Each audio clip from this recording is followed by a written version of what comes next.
What's up guys, John here and welcome back to John Moon Studios. In this week's video, I'm going to show you how to make a channel strip preset, a performance preset, and a preset where you can save both your inserts and sends with the aux tracks to make sure that you don't lose any of your routing and you can recall those presets at any time. And we're going to go ahead and talk briefly about the differences between the three different kinds of presets. So let's get right to it.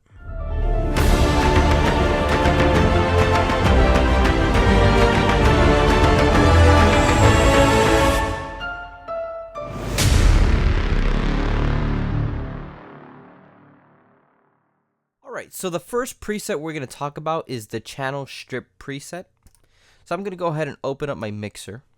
And I'm going to use this audio one track here just to show you how to do a channel strip preset.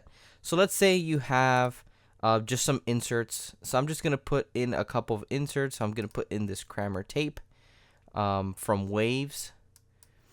I'm going to put in, let's say this API EQ, and then let's go ahead and put the fab filter compressor on this. Right, so let's say this is my channel strip here. I'm happy with the sound and I want to make sure that I can recall these settings at any given point during my session. So what we're going to do is we're going to hover over here to the mixer, and again, if you press I, that's the shortcut here to open up this little inspector window. So you can either show the mixer view, which is either by clicking this button up here or by hitting X on your keyboard. Again, I'm a big shortcut guy, so I love using the shortcuts to save some time. And then you're going to hit where it says setting. Now here we're going to go to where it says save as channel strip settings. And we're going to click that. And we're just going to call this. And again, here you can see where it's being saved. So if you need to ever recall it through, let's say, the back end of the computer, you know, it's going through my Jonathan Munoz account here, music, audio music apps, channel strip settings, and then track, right? So there's 4 different kinds of presets you could do, but today we're only working with the track presets. So it's going to go under track, and let's say I'm just going to call this test 1. Right, so now all of this is saved under the test 1 preset, channel strip preset. So let's say I open up another audio track. So I'm going to do Option Command A. Again, that's the hack or the shortcut, keyboard shortcut to be able to pull up an audio track. That way you don't have to go up here and then click, audio track. Again, saving some time here. And then you can click setting again, and then you'll see your channel strip preset just appear right here. So when I press the channel strip preset, test 1, you should see that all of my plugins should save just as normal, and we should have our parameters exactly how we left it, right? So of course I didn't do anything to it, but as we can see, some of these parameters are the same, right? Because I didn't really touch anything. So that's how you save a channel strip preset. Now let's go ahead and briefly talk about the difference between a channel strip preset and a performance preset. So I'm going to go ahead and delete this channel. I'm going to open up a new channel. Let me just delete this and delete this one. So here we have our brand new channel. We want to do a performance preset. So again, if you notice here, there's something here that says performance preset. So notice I already have some presets in here. So again, it's the same idea. You could put inserts, right? And only inserts in this. Because for some reason you need to do a different kind of saving for the sends and the routing, and it gets a little bit more complex to save the entire routing when it comes to sends. But let's say again we have the tape. Let's use the Logic EQ and again the compressor. That's our chain. And we want to save this as a performance, right? Because we're going to be using this. Usually these performance presets are for what they say they are, for performances. So again, what you're going to do is you're going to go into settings, right? Not sure why it's not highlighted there, but go to settings. Again, you can open up this inspector window by hitting I or hitting the little eye icon up here. Oh, look, it just appeared. Little glitch. So we're going to do save as performance. And then it's going to give you a program number, and then you can name it whatever you want. So you can go test 1. That's our performance. So now this is performance 16. Now the difference between a channel strip setting and a performance setting is that the performance setting is used for MIDI instruments, right? So let's assume you're playing a live performance and you bring your laptop along to go ahead and trigger some of these sounds that you want to use. So this could be kind of like a vocal chain you want to use, or if you have a keyboard, this could be your keyboard kind of chain to kind of get a little bit of the grit of the Kramer tape, the EQ and the compressor.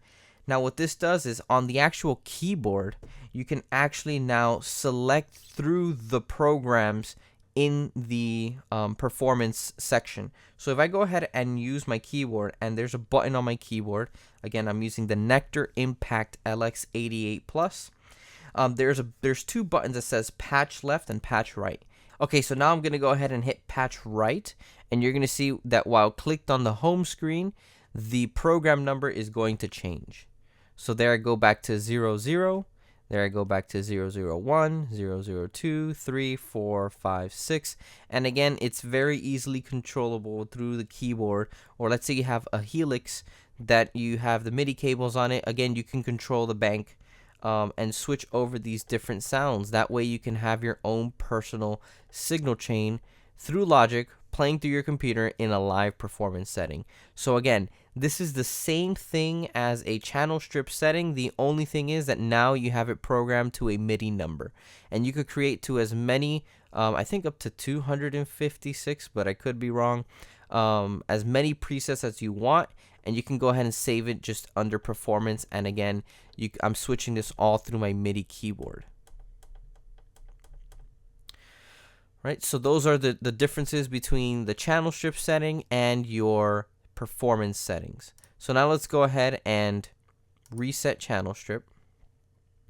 And now we're going to talk about how we could save our inserts, but also save our sends, right? Because again, sometimes you want to have, at least most times you're going to want to have your reverbs on a send or an aux, and you want to make sure that let's say you want to recall that setting again because you love the tail of the reverb. You want to make sure you could recall it without having to move the knobs again, because again, it's all about workflow. So what we're going to do is we're going to put our signal chain back up. We're going to put our Kramer tape. We're going to put our, let's say, our API, and then we're going to put our compressor in here. There we have it. And now we're going to go ahead and put some inserts. So as soon as I create a bus, it's going to create an aux track for me automatically. And what I'm going to do is, before anything, I'm going to go ahead and click on it. And I'm going to hit on my keyboard Control T. Right? Now what this is going to do is that it's going to make it an active track in the home screen here. Or you can right click and hit Create Track. But again, I'm all about shortcuts. So Control T. There it is. And now I'm going to go ahead and just raise it to, let's just put it at a number where we can remember. So 00, right? And we're going to go ahead and put a reverb in here. So let's just say you want to be, let's use Altiverb. Let's say you want to be in some kind of a concert hall, right? So I'm going to go ahead and open this here. I'm going to put a theater. Let's do the Royal Opera. Right, so this is our reverb, and this is the chain we want to save. Again, you could put as many as you want, but making sure that you always hit Control T to enable it here, because there's some nesting that we need to do. So let's actually do that so you could see it. So let's do another one, and I'm gonna put, let's say let's put a chorus, right? So here we go. So we have our EQ, we have our compressor, a tape, some reverb, and some chorus. And I'm going to go ahead and raise this again to 00 so it's easy to remember and to make sure that we're doing this properly. So we're going to exit out all of these because we don't need these here anymore.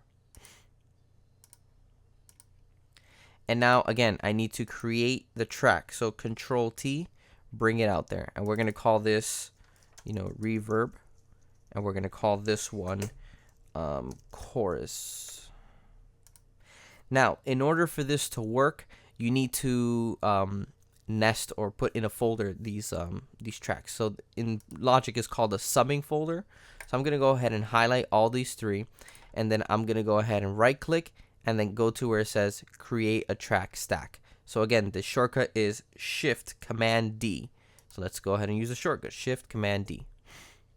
Now this is gonna come up. It's important that you choose the summing stack, because the summing stack is what's going to allow you to save, well, let's just read here. It allows you to save its subtracks, can be saved as a patch, playback for MIDI, remote control only, audio only subtracks.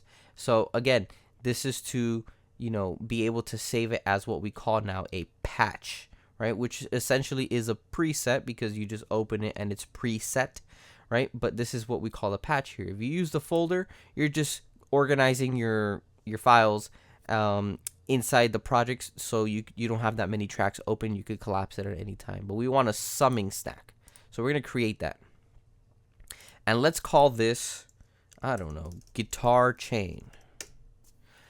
So now this is our chain, and let's put guitar, I don't know, main here. So this is our chain, and we want to make sure that when we open up this preset, all of our routing, all of our reverbs and core, everything is there. Again, we don't do channel strip preset, and we don't do save as performance, because if you do that, you're only saving what's happening in this channel strip. You will get your buses, you will get the knobs here, but you will not get your reverb and you will not get your chorus, and that's what we want. So what we want to do is we want to press Y or hit this little button here. So again, Y is the library, or click here. Again, prefer to use the shortcut, and you're gonna go here to where it says save. Okay, now when you press save, you're gonna see it says user channel strip settings. That's gonna appear the moment you save your first patch, because then what that is you're going to pretty much have all of your patches saved here. So what we're gonna do is we're gonna press save. Again, let me click back so you could go back to the home screen here. You're gonna press save. It's gonna prompt this open, and now look where it's saved. So now it's on, so if you want to do it, in the back end, it's on, my name, music, audio music apps, but instead of channel strip settings, we're in patches. Okay, so now when we go to patches, it's gonna save it to audio, and then here it's saved. Well, we got to make sure that we highlight, we got to make sure that we highlight guitar chain, because if you just highlight this one, then you're just gonna save the main. You want to highlight guitar chain to make it more easy. You could collapse the folder. Save. It's going to be called guitar chain. Again, same path. Let's wait till this loads up.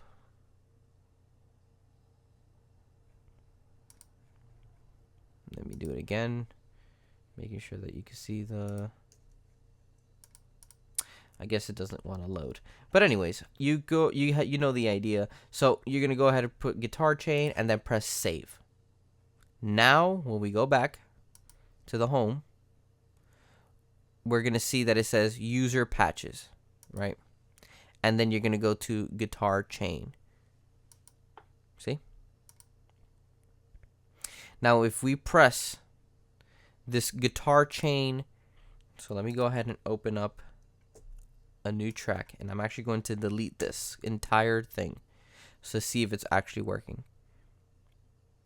Oh, this one said channel strip settings before. It's user patches that's going to pop up. So we're going to go to user patches, and now I'm just going to double click guitar chain. Boom. So now guitar chain appeared, and when I open up my folder stack, guess what? All of my routing has been saved. This is at 0, 0, right where we left it. We didn't want it to move. Okay, doesn't want to go back. And we have our reverb. Let's open it. Look, our Royal Opera, our chorus is here, the Kramer tape, the API, and our compressors there.